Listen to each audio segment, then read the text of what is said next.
Hello, it's Debbie Gilbert. I'm the host of the Business Awards show, and I'm also the founder of the Best SME Awards and the Best Business Women Awards. And today I'm delighted to welcome Pete Rhodes, founder of All for Good. After almost 20 years working in the sports industry, Pete founded All for Good with a simple but powerful mission to use the power of sport, sponsorship, and events to make a genuine difference. Since 2005, he and his team have worked alongside sporting personalities, charities, corporate partners, and governing bodies to create events and partnerships that not only deliver exceptional experiences but also generate lasting social impact. And together, they've helped raise more than £10 million through sponsorship and fundraising for good causes. Pete believes that businesses can be a force for good. His work is built on bringing the right people together, creating meaningful partnerships, and ensuring that every event has a purpose beyond the day itself. Whether it's supporting charities, connecting organisations, or developing sponsorship opportunities that benefit everyone involved, his passion is making a positive difference. In 2020, he launched Meet for Good, a networking organisation formulating part of his strategy for All for Good. And that won the Gold Award for Best Networking Group at the Best SME Awards this year in 2026. So we're going to be talking all about his networking organisation and all about All for Good and about how businesses can create meaningful partnerships and why purpose has become such an important part of modern business. And he's also going to share what makes successful sponsorship and how giving back can strengthen not only communities, but also brands and businesses. So if you've ever wondered how doing good and doing business can go hand in hand, this conversation means you're going to take away plenty of inspiration. So welcome, Pete. Good afternoon. That's a lengthy but lovely introduction. Thanks very much. Yeah, because I think what you're doing is quite unique, wouldn't you say? Um, yeah, we'd like to think so. I mean, I think we were kind of ahead of the curve. I'd certainly like to think we were ahead of the curve back in 2005 when I first registered All for Good as a company. But that came from my background in sport, and I think I was at the time I was at a youth sport charity, a fairly new youth sport charity, and it was clear to me that sport should be doing more, sports personalities should be doing more, and as part of that process, sports sponsors could and should be doing more. And that was the trigger. That was the light bulb moment that said, okay, well, how do we bring all of those parties together to genuinely shift the dial? And how did you do it though? Because it's quite, as I said, I think it's very unique and it's quite a challenge to do that. Yeah, it was, but I mean, it was a challenging environment anyway. Mm, I mean, if you know the sports sponsorship market, I mean, mm, the big rights holders, so the World Cup's on at the moment, the Olympic hmm Games, Premier League, whatever it is, they cornered the market quite rightly mm, across the whole suite of marketing opportunities and social media platforms and everything else that there are now. There's not much room for everybody else. mm, Which means two things. One, if you're not careful, the smaller and medium operations, if you like, and events and rights holders either get squeezed completely, mm, or you go back to the top table and encourage those who have all the rights to do more with them and to do perhaps mm, to do better things with them. But it's always been a challenge, and I was at the Youth Sport Trust when it pretty much when it founded back in 1996. mm, I was employee number 9, I think, at the time, and that was starting from ground zero. I mean, there was very little going on in school sport at the time. Certainly, very little going on in community sport at the time for young people. And the Youth Sport Trust was set up to do that. And I came in with a brief to look at sponsorship and fundraising events. Again, to try and do things a little bit differently in the school sport space. But that's tough. I mean, it's mm, a really challenging environment. We had no track record. There was very little that we could say we had done. Lots of it we could say we wanted to do. and it was a leap of faith for a lot of sponsors to come into that area of work. And so that was my proving ground, if you like, in that space. I'd done other things before that in terms of major events, but at the sharp end, if you like, of really trying to generate income for a cause, that was my proving ground. And yeah, that's where my mind was going. So when I left the Youth Sport Trust in 2003, the intention was to set up the Youth Sport Trust. Sorry, the All for Good then, on the back of all the work I've been doing with the Youth Sport Trust. But got a call from the Olympic team to go and do some work in the build up to the Athens Olympics, and Oh, wow. that was too good an opportunity to turn down. Yeah. So I went there for what was essentially a year's contract, and that became Hmm. 5 years, and I stayed until the Beijing Games. Right. Um, Okay. but in between times, we set up All for Good legally, Hmm. and I started work with the approval, if you like, of Team GB at the time. Started to sow the seeds of what All for Good was going to be. So, So, for the benefit of our listeners, give us some examples of some of the projects that you have worked on with All for Good so they can understand what it is that you actually do. where do we start? I mean, I think there was three when we started, and it's very different now because the market has changed, I've changed, and the way that sports sponsors and sports bodies act has changed. Mm, But when I set up All for Good,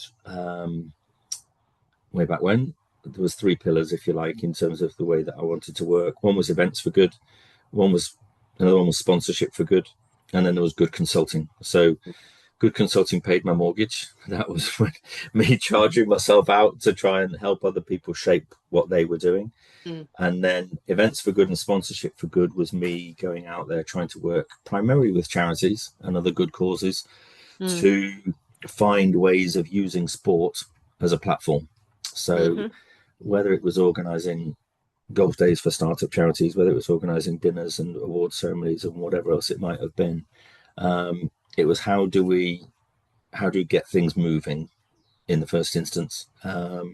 Yes, to pay my bills, but at the same time to start to make a difference on the ground. So some charities we've been working with for a long time. Well Child is a children's charity based down in Cheltenham. We've been hmm. organising golf events for them, for example, and been involved in their business development for probably 17 years now. And it's finding the niche, finding the appetite, and working with those kind of people to understand what they need, Mm, and how we can help them put programs together. But at the same time, we're working with some governing bodies of sport, some sponsors that wanted to do things a little bit differently. mm, Um, and as I say, we're not pulling up trees, we're not changing the world, but we're changing lives, if you like. I mean, I've got mm, this spectrum in my mind of the work that we can or collectively can do. We can either improve lives, we can change lives, and we can save lives. And somewhere in that spectrum, the work fits somewhere. And every project is different. We worked with Puma and Yaya Toure, the former professional footballer, with a football charity based here in the UK, on a sports leadership program in the Ivory Coast. I mean, those kind of projects don't come about every day, but I mean, it's the kind of thing which, when you stumble across it, you grab with both hands and see what you can do to make a difference. So you're contacted by charities and they presumably employ your services to deliver an event or a project, or you might connect up a brand with a particular, sponsorship Yeah, opportunity. Yeah. yeah, exactly that. I mean, it's interesting because only last Thursday, and we were talking it before about the heat and everything else last Thursday, but I organised the Team GB Foundation, so British Olympic Teams Foundation. Hmm. Their golf day was last Thursday, and when I'd worked at Team GB, I'd set up a golf project then, and we had fundraising golf events every year. And for whatever reason, either side of London 2012 and the way that everything changed around London 2012, the Mm. golf day stopped. But 16 years on, we delivered it again for them last Thursday. The foundation is now up and running in a fantastic way through through Team GB. Mm. Um, and again, it's just joining the dots. So we had 25 British Olympians there playing alongside corporate guests. Coots, the bank, sponsored it, and that was through NatWest, who they're part of the NatWest group, and NatWest are an official commercial partner of Team GB.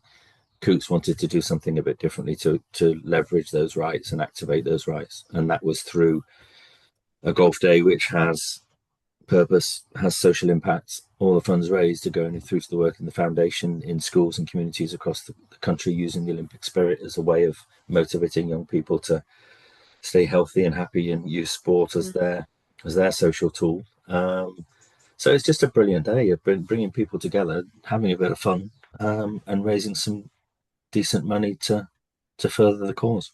Mm. And what's your favourite sport? What's the things Well, that you like to play or watch? cricket's my sport. Well, it Oh, was till a couple of years ago when my eyes went and my shoulders went and all the rest of it. But no, cricket's my first love, okay.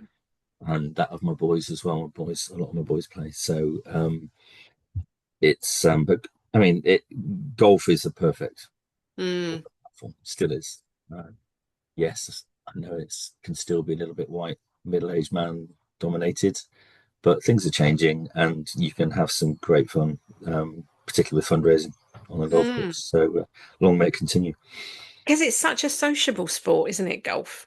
You know, because you can chat while you're Well, walking around the I mean course. that you've hit the nail on the head because we did a lot of research going back when we had the Olympic days before, because we had a sponsor who supported them for 5 years, and they worked out. And forgive me, I can't remember the exact numbers, but through the different days, they worked out they had something like 2,500 hours of direct contact time with their key customers. Yeah. I mean, with the best will in the world, Debbie, if you phoned up your biggest client and said, "Can I have a 9 hour meeting, please?" It's not It's gonna not going to happen. no. But if you invite them to a golf day, in this case, to play alongside an Olympian, Yeah. they come and have breakfast with you, have a couple of cups of coffee, then go out and play golf for 5 hours, and then come back and have a barbecue. And all that time, and it comes back Mhm. to networking, doesn't it? And the way that you Mm. can do things differently in that Mm. sense. That building of partnerships and deepening conversations and genuinely building a relationship that lasts beyond a specific meeting. That can be done in so many different ways, and golf still works. There's no doubt about it.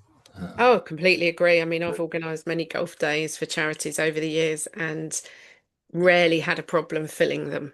Rarely. Yeah, Because I think you know, people do value. They value that time away from the office, that casual kind of being able to, you know, just getting rid of the suit, isn't it, for a day and just in your casuals, walking around a golf course, out in the fresh air. It's a great environment, I think, for business.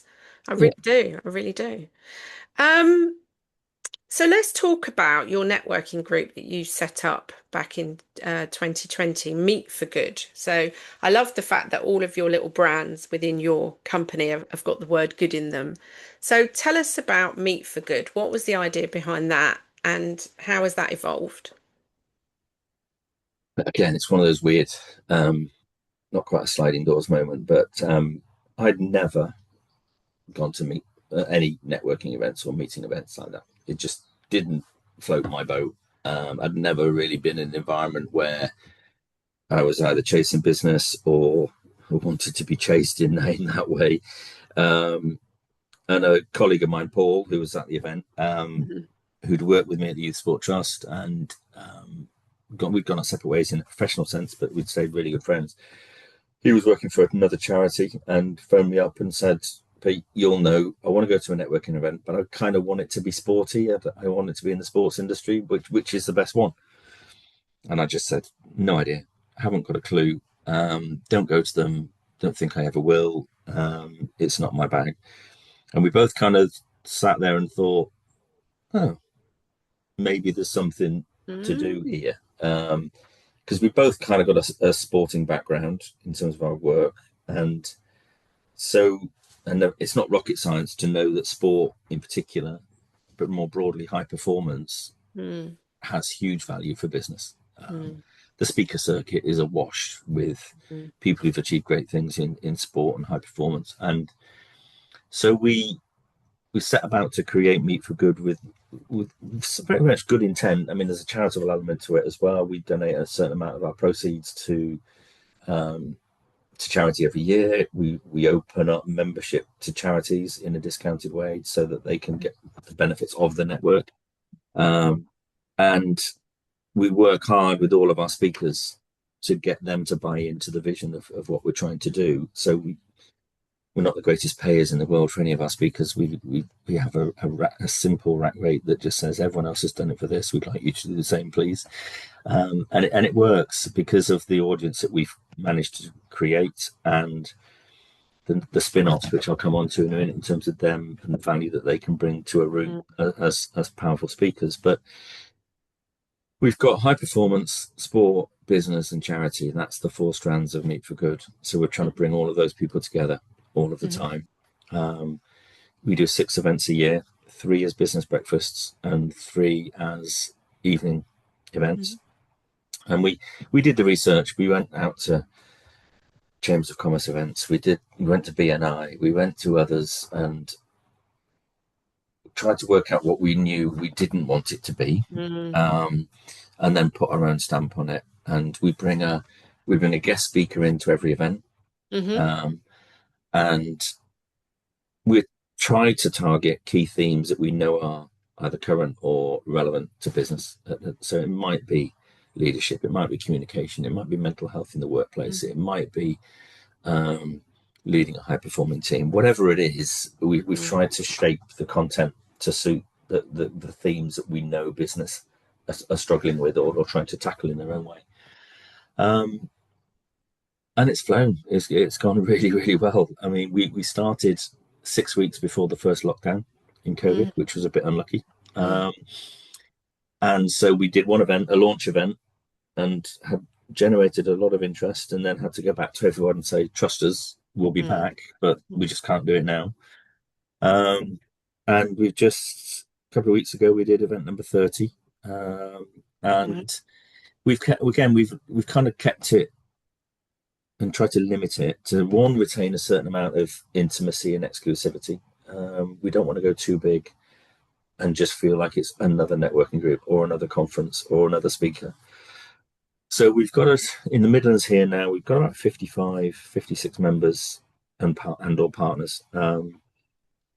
And that means that we get about 100 for breakfasts, and then evening events. So a little bit down, just simply because of the timings that we do them, but the same kind of content, but in a far more informal setting.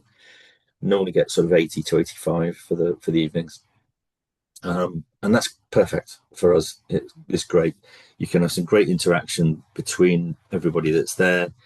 And you don't get that sense of just rocking up to another mass event where you don't really feel up close and personal with anybody or anything. And the way we have it now, everyone can meet the speaker, everyone can catch up with who they need to. And it's just great fun. Love it. I mean, we've had some amazing people come through. And sometimes it's the people that you've never previously heard of who add so much value.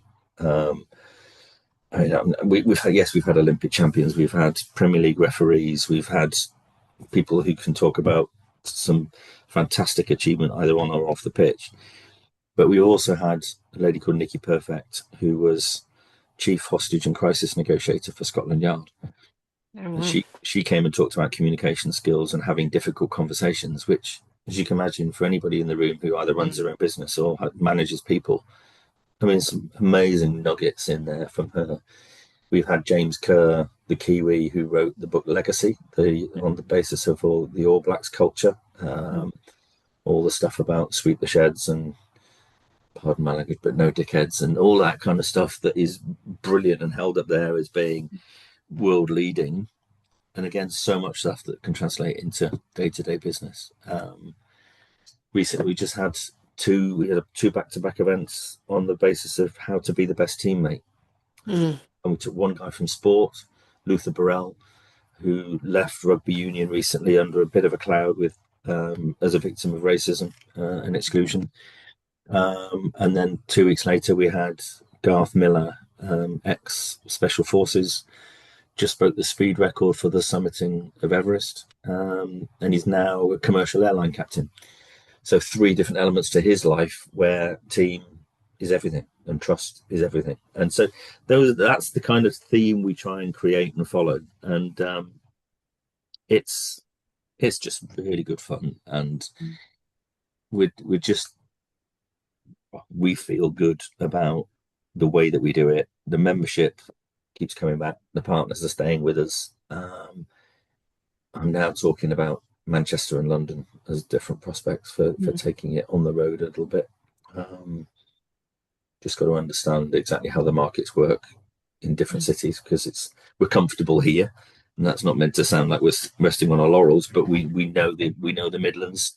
The membership has evolved and grown. We haven't had to do any hard sell.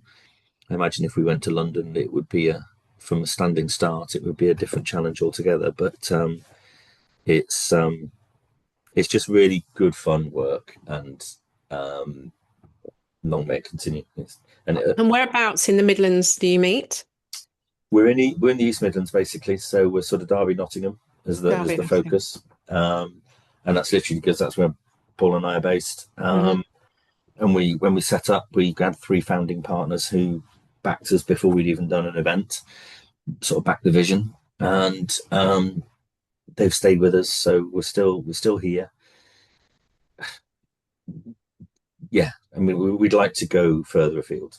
The membership goes just about as far north as Sheffield and as far south as kind of Sutton Coldfield, Birmingham. Yeah, so people are travelling from quite a way into your meetings. But again, we limit it to 6 events a year. I mean, I think if you want, you could go to a networking event every week if you wanted to. Yeah, no.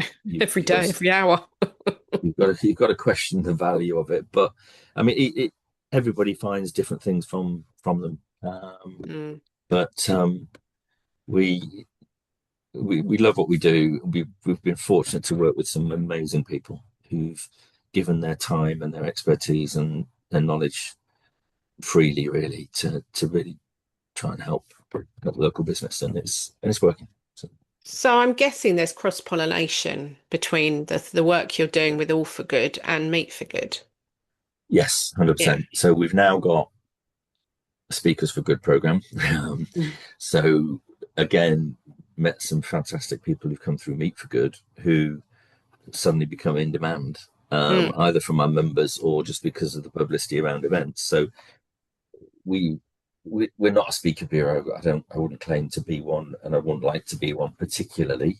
But if I can offer more work to these guys who've been really kind to us, and by starting with us with Meet for Good, then we will do so.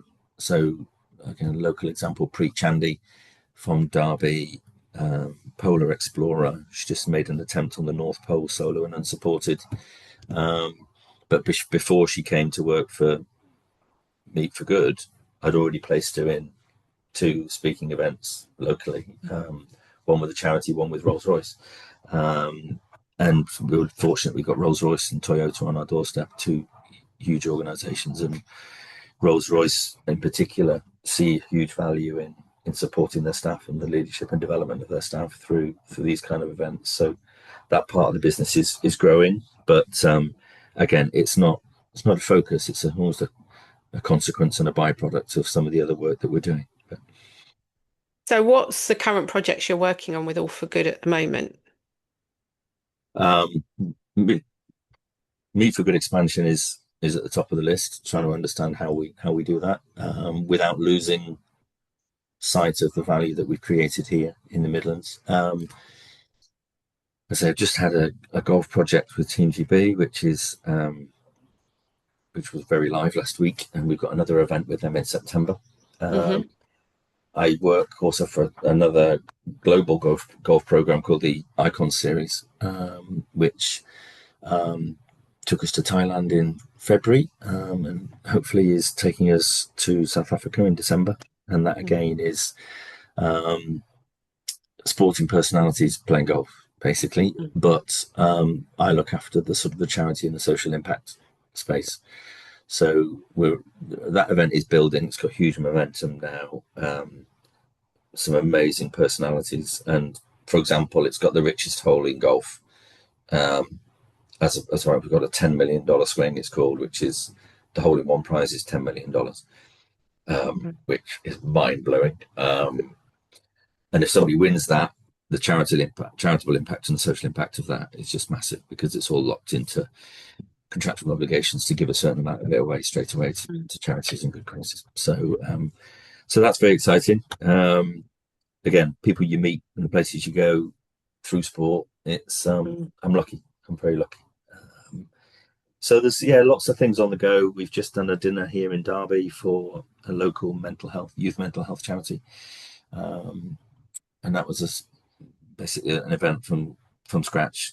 Dinner for about 4:20, 4:30 in the end, big corporate dinner in Derby, in a brand new arena in Derby, and that's going to be repeated next April. So planning for that has started already. But yeah, lots to keep me busy. Have you got quite a big team? It sounds like you've got a lot of elements to the No, event that you're doing. No, me, you do just it me. all yourself. Yeah, It's yeah. amazing.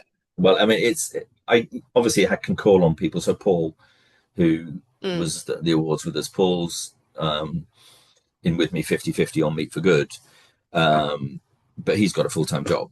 I mm, mean, so All for Good is my full-time job. Paul works for Nottingham Rugby, but Paul was with us last week, for example, so he'll take a day off and come and help me at the golf day down at the for the Olympic golf day last week. So I can bring people in when I need them mm, on the day, on the night, or whatever else it is. But we rely on the charities and the partners to provide that back office mm. support, really.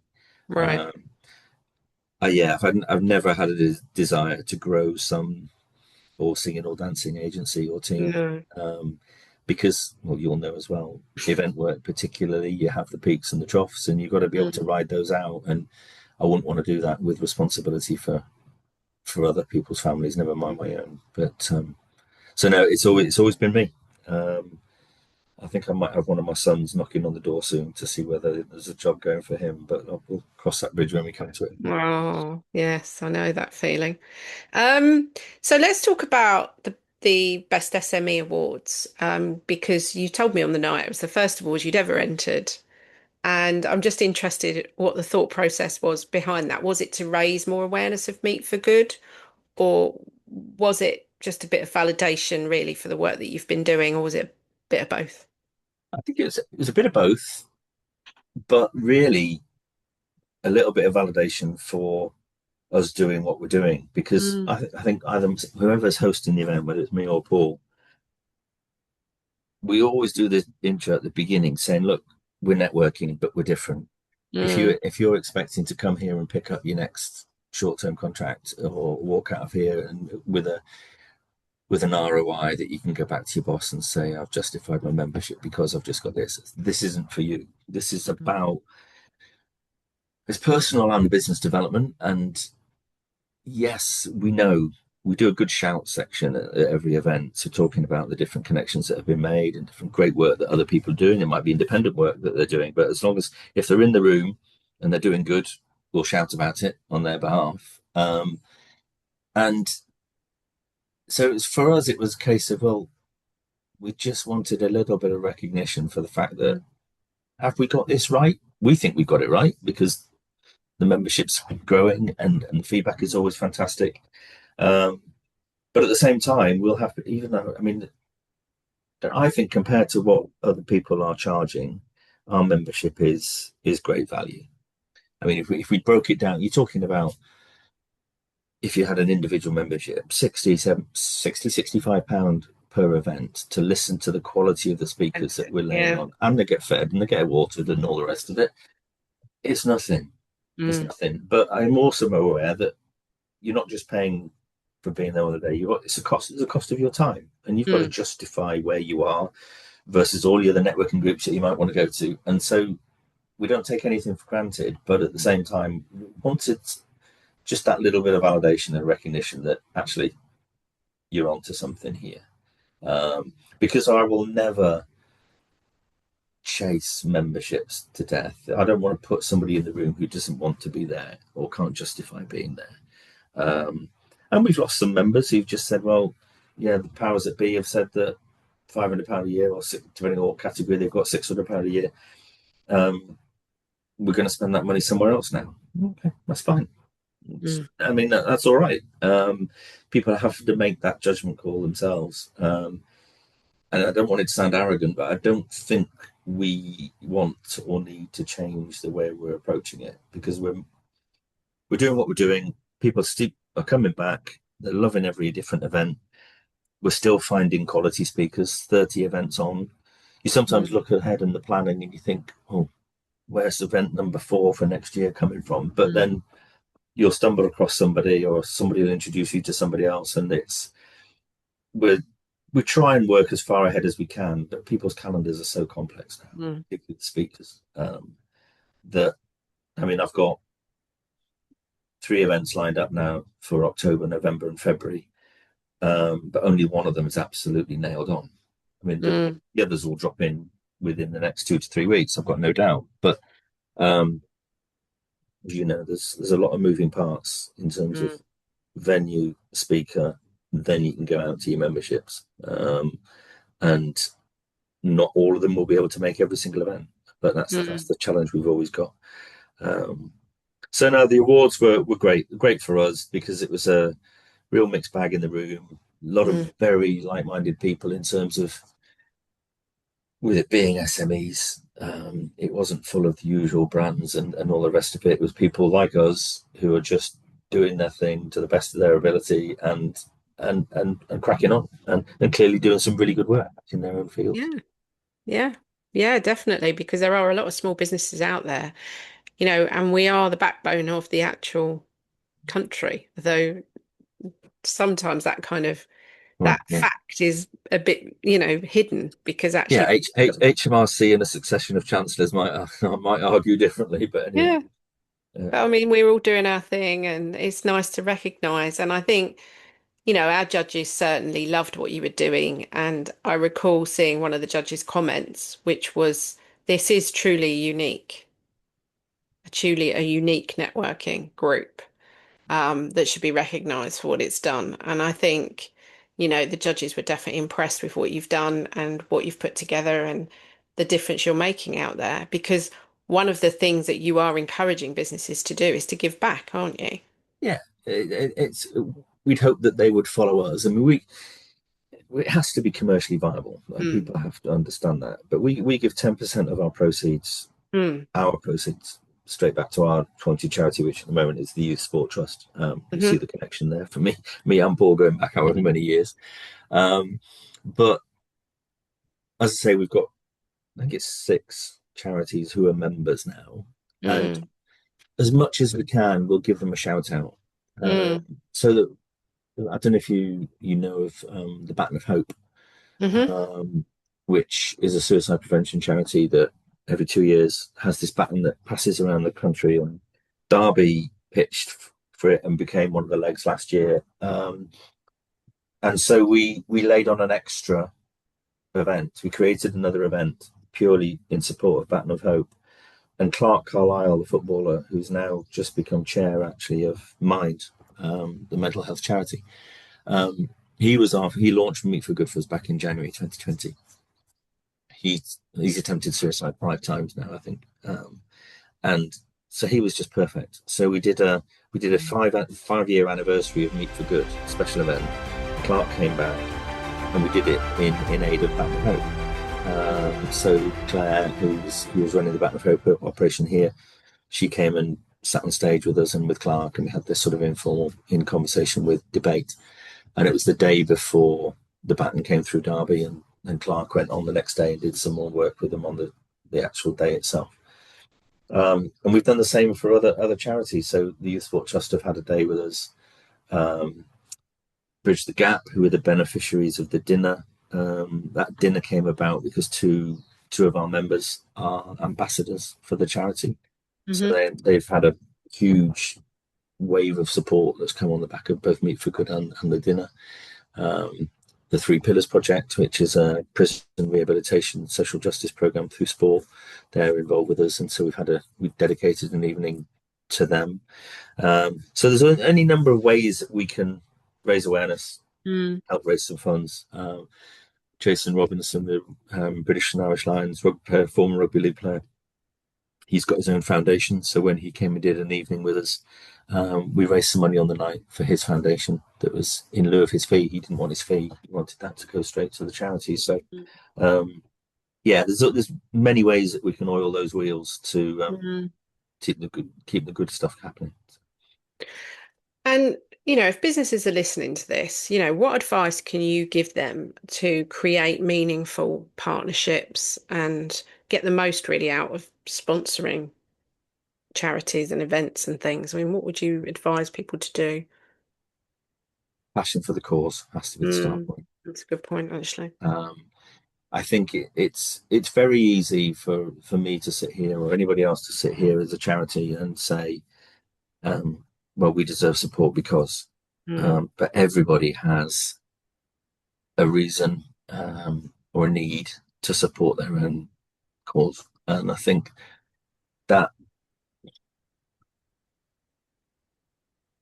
the plethora of good causes out there, we can't all be a children in need night, we can't all be comic relief or whatever else it is, mm, and it's impossible to compete with some of that.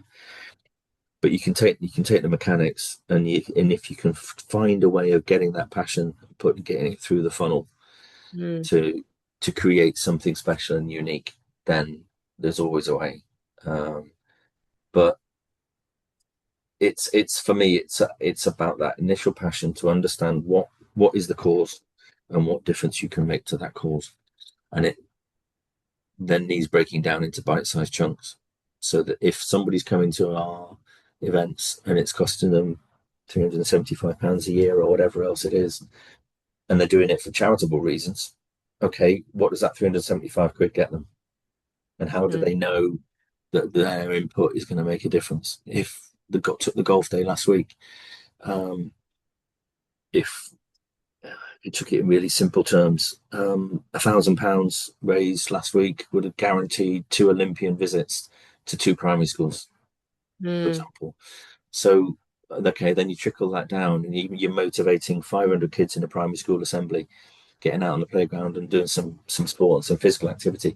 And if you start to motivate 2 dozen children to do park run next weekend, or to go and play basketball, or to take up curling, or whatever else it is, then you've done your job. mm, Clark Carlisle was very open on stage when we did the Baton of Hope event. If I can save the life of one person through this, who isn't going to turn to suicide as their answer, then we've done our job. So I mm, think whatever the cause is, breaking that down into how you can genuinely make a difference and leave an impact mm. is key for me.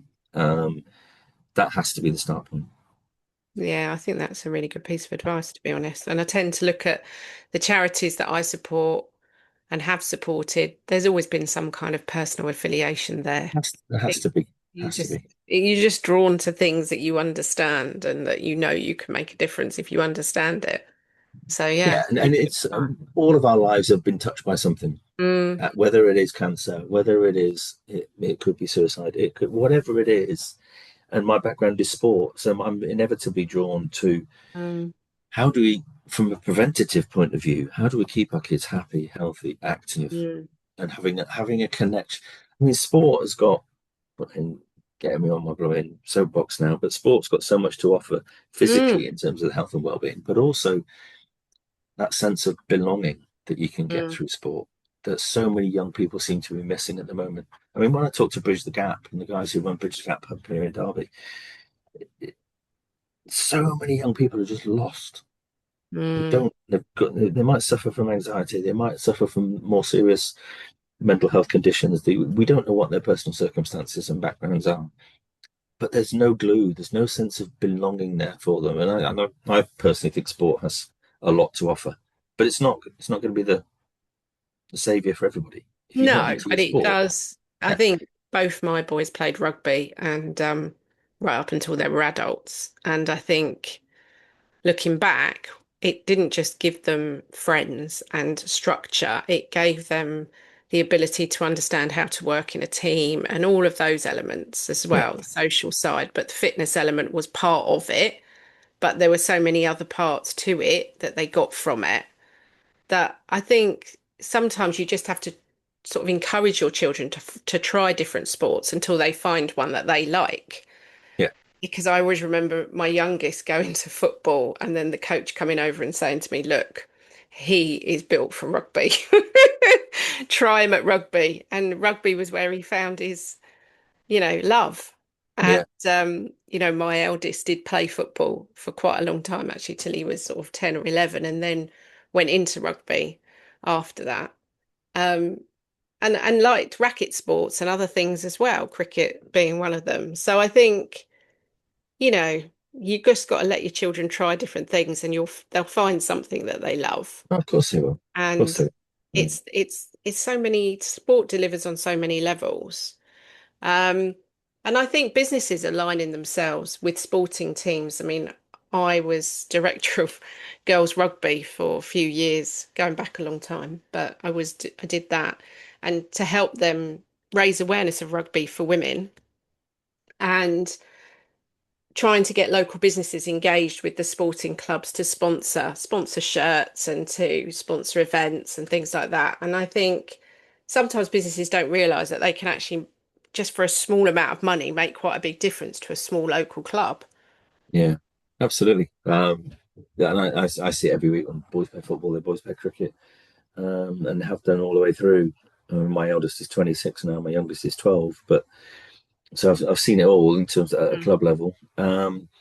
But also, I think people are genuinely, unfortunately, waking up to this idea that doing good business is good Mm. for business, and I think there is plenty of opportunity for the bigger brands to allow that stuff to filter down, Mm. and Definitely.